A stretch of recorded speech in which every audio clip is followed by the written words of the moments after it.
Hello guys, Omni here. We got a huge update for a story we've been talking about for quite some time now.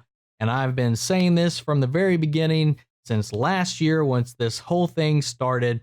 And that is a huge update for the cast, the lineup, the story, the upcoming CW crossover event, Crisis on Infinite Earths, has officially confirmed and announced that Tom Welling will be returning and reprising his role from Smallville in the upcoming event, returning to the shoes of Clark Kent for the huge DC Arrowverse crossover event, Crisis on Infinite Earths.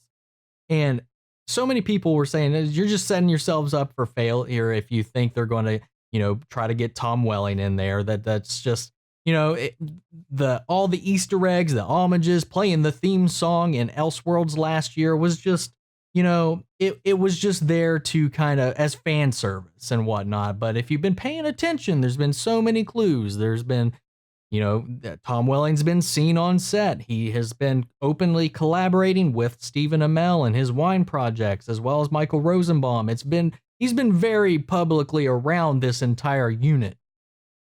And based on Mark Guggenheim's words after the announcement today, this seems to have been always the plan, or at least the goal, was to have Tom Welling be in this. So it was set up. So I'm not just crazy or setting myself up for disappointment thinking that Elseworlds was telling us we're going to see some Smallville come up next year in this huge crossover event. I mean, we've got people returning from the Adam West Batman show to make an appearance in this. We've got John Wesley Shipp reprising his role once again. He's done this on the show itself already, but he'll be returning as the Flash from the 90s TV series.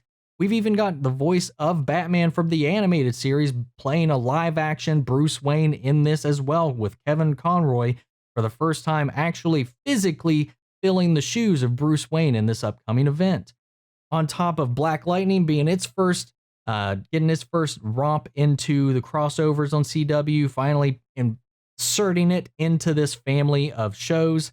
There's just so much going on here, so many things that have been talked about and announced, as well as Brandon Routh, who has already been a returning member for quite a few years now, but both starting off on Arrow and then growing off and spanning off into Legends of Tomorrow, playing Ray Palmer, the Atom. But he once upon a time played a Superman on the big screen for Superman Returns, and he will once again also be putting on the S in the crossover event playing Kingdom Come Superman. So this is just Arrow, this is just a huge send-off for Arrow being its final season, that they've been building this thing up. This is going to be, they're just pulling out all the stops on this. And I think we're not going to see something like this. This is something that where the MCU really pulled this off on the big screen. This is what I feel like the Marvel Netflix shows were wanting to do with Defenders, but DC has been nailing this on the small screen for so long now. And I think it gets overshadowed quite a bit by the failures of the DC universe. That's not happening on the big screen, but there's these smaller, more comic book, more lighthearted kind of events happening on the small screen that are just kind of getting overlooked for the most part, aside from the huge fandoms that do watch them. I love these shows for the most part. I dig them all with varying degrees, but the Flash, Arrow, I loved Smallville when that was a huge run. And as much as this is a celebration and huge send-off to Arrow and how it's built this interconnected web of DC shows that have spawned their own universe and spread off into the multiverse. This is one of the first dives into that huge concept in the comics themselves that the MCU itself is only now finally getting to that, given we've got so much more content with that. But DC on this, at least on the CW, ever since the Flash really came into play, has been playing with multiple universes almost since the inception of the Arrowverse. Once you had the first spinoff from Arrow, that's when it all started and branched out into this and exploded into the spider web and opened up all these worlds and realities and alternate versions of these characters tying in the Arrowverse with shows that have pre-existed, tying in the 90s Flash series, tying in Burt Ward and Adam West's Batman, tying in the Christopher Reeve Superman, tying in all of these things into just spiderwebbing out into just the entire DC collection in all of its variations. And as much as the Arrowverse owes all of that to the success of Arrow, Arrow wouldn't have gotten started if it wasn't for the success of Smallville. And to miss the point completely or miss the opportunity, not the point, but miss the opportunity to include Tom Welling or Michael Rosenbaum. We haven't heard anything about Michael Rosenbaum, but both of them have been very vocal about being ready to jump back into those roles. If there was something Smallville related, they would be more than happy to jump in there. Their last convention event, they both said that they had not been reached out to, which I think is a blatant lie, because they've been seen on set. Well, not Michael Rosenbaum, at least. I know Tom Welling has been seen on the set of Arrow Season 8. Like I said as well, he's been collaborating with Tom Welling.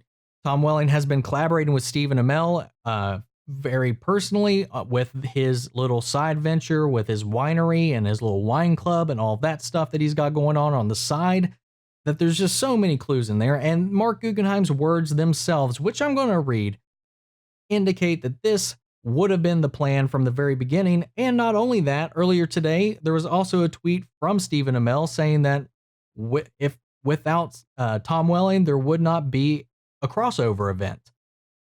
So I don't know if he's saying that they wouldn't do the crossover if they didn't get Tom Welling. I don't think that would be the case, but I think that he's basically saying that they owe all this. None of this would have happened if it wasn't for Tom Welling, what his show and Smallville itself had performed or done. Now, this is from Mark Guggenheim. For 8 years, Arrow has stood on the shoulders of Smallville. Simply put, there would be no Arrow, no Arrowverse without it. So when we first started talking about Crisis on Infinite Earths, which is when we first started talking about it, which would have had to have been before Elseworlds, because pretty much Elseworlds is completely setting it up, given the title card at the very last credit shot of the event was the title card for Crisis on Infinite Earths. So this has been something that they've been trying to work out and hammer out a deal on for well over a year now. Again, I was right. But he goes on to say, so when we first started talking about Crisis on Infinite Earths, our first, our second, and third priorities were getting Tom to reprise his iconic role as Clark Kent. To say that we're thrilled would be a Superman-sized understatement. So yes, again, I was right. Not to gloat too much, but I mean, it was obvious. I felt like it was obvious. I think if you were paying attention to the writing on the wall, this was an inevitable thing that I think that they were just holding out on this announcement for this long, given they did say that they only did finally close the deal and sign the deal yesterday, that I feel like this has been being negotiated for quite some time. Tom Welling's been very back and forth about his relationship with the Cape and all of that itself. So I'm not too sure what's been going on with that. I think there's been plenty of clues to very much ensure this. Now, the big concern, because this is kind of a double-edged sword in a way, because as much as I think they're getting all these past actors to reprise their roles from 20 years ago, from 30 years ago, from 50 years ago, 60 years ago, and as well as people who have only played them behind the recording booth to be on screen and in present for this, really playing like this service, this ode, this tribute to the DC universe itself in all of its forms and everybody that they could get involved with it. It's all it comes with that as well is that as much as I would love to have seen Smallville be involved in this, and that I'm looking forward to see it brought into play here, it comes with the worry of how big a part is he going to have, because in a series that has Supergirl, which I love Melissa Benoist. Is that how you say her name? I'm sorry, I don't even know. I love her. I think she's amazing. I think she's sweet. She's talented. She's just the best Kara Danvers that I've seen. I love her performance, but anytime Supergirl, the writers have a chance, they will take an open dump on Superman. Like I love Tyler Hoechlin. I love his performance. I think he plays Superman so well. But man, he just smiles while they take a crap on his chest all the time. And I love the Supergirl character. I love her in this. I love the way that, again, Melissa plays her. She does such a great job, but they do a lot of crapping on Superman to really kind of lift her character up when they could do it in so many other ways that one doesn't disrespect, in my opinion, disrespects the godfather of all of superherodom as we know it today, being the first real superhero in comic books. And I know there's got to be a more tasteful way to lift both these characters up and show the amazing strength of Supergirl and Kara Danvers, and without having to bring Superman down a peg. That being said, as much as I want them to bring back Tom Welling's Clark Kent, his Superman from Smallville, to see what his character's been doing for the last 10 years, to kind of catch up on him in this state of events, in this event, there's that little worry in the back of my mind that the same people that write Tyler Hoechlin's Superman to be how he is might leave a little bit of a stain on our memory of Tom Welling and his Superman if they do something similar here. Now, I don't think they'll go through all the trouble to do something like that to Tom Welling, his version of the character, given the huge success that Smallville was, and that none of this would exist for them. But then again, they had no problem doing it to Tyler and his Superman, and despite that, none of DC would really be quite where it is without the first little bit of Action Comics, without Superman, without Batman in the early days. And there seems to be a little bit of dunking on both of them that's been going on in the past couple of seasons of these more recent shows. So I'm as excited as I am. It does come with some potential baggage, and I'm looking forward to see how they handle it, how this is executed, because it's either going to be freaking amazing or there's going to be a lot of amazing stuff, but then you leave it with a little bit of a bad taste in your mouth for something you used to love quite a bit. And I've had a lot of people returning to some iconic roles that they used to play back in the day to give it another go. And the new stuff just kind of put a sour little taste on there's some things that I used to really enjoy. X-Files being one huge thing. I really wish they would have just not done season 10 and 11, but well, we got it now, and that's just a huge kind of like stain or nasty thought in the back of my mind anytime where I'm watching the older seasons. But anyway, that's just me. That's my little tangent here going off, and sorry to go kind of spiral down into a existential crisis of depression over what may happen with this. But I'm really excited to see this. Regardless, this is going to be something we haven't seen before on the small screen, and I am beyond hyped and ready for it.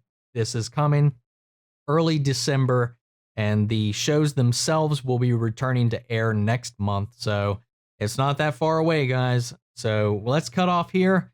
Let me know your thoughts, your feelings on this casting, this announcement. How do you feel about it? Solidifying that Smallville will exist in the same continuity and existence as the Arrowverse. Once again, ever expanding the show well beyond what I ever thought they could imagine. Probably what they could have even imagined this would have gone to themselves. Let me know your thoughts in the comments down below. We'll carry on the conversation after the video. And yeah, I think I need to take a break, drink some water, because man, my throat's dried out. So yeah, if you like this video, support the channel by liking, commenting, subscribing. If you didn't like it, if you disagree with me on anything at all, I would love to hear what you disagree with me about, what you didn't like about anything maybe I said, maybe what you didn't like about the announcement itself. Whatever your thoughts are, share those down below. We'll have a conversation. And that is it for tonight, guys. Thank you all for tuning in, and I will catch you guys in the next video. Take care, everybody.